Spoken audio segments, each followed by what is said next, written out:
Because more often than not, financial advisors or insurance companies try to sell you investment along with insurance.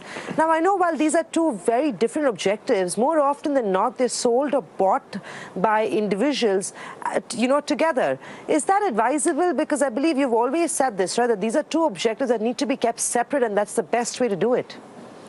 You can't emphasize enough on this point because the more marketing around investment-based insurance plans is going to be there, the more will be our responsibility as advisors to prevent people buying insurances which have an investment backdrop as well. Why? Because the value destruction is enormous. If I gave you an example, Samina, for the benefit of viewers, if you compared Birla's one plan, Birla Flexi Lifetime, which is a ULIP, and then you compare it with the same promoters, Birla Frontline Equity Mutual Fund, and go back in time, and I'm giving you a live example of an insurance policy which has been held for 10 years.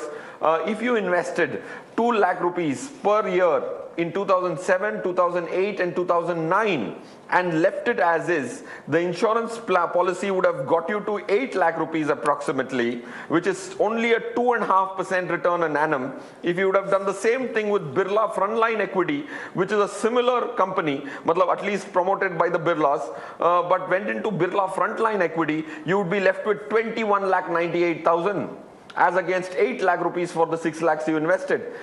And you could have spent very little to get the insurance cover in the form of a term plan. So Samina, again, an important emphasis on separating these two, because you will lose huge amounts of value, because the return on insurance which have an investment backdrop is significantly lower, at least in the last 10-15 years. So avoid doing that mistake again, where people have already burned their fingers.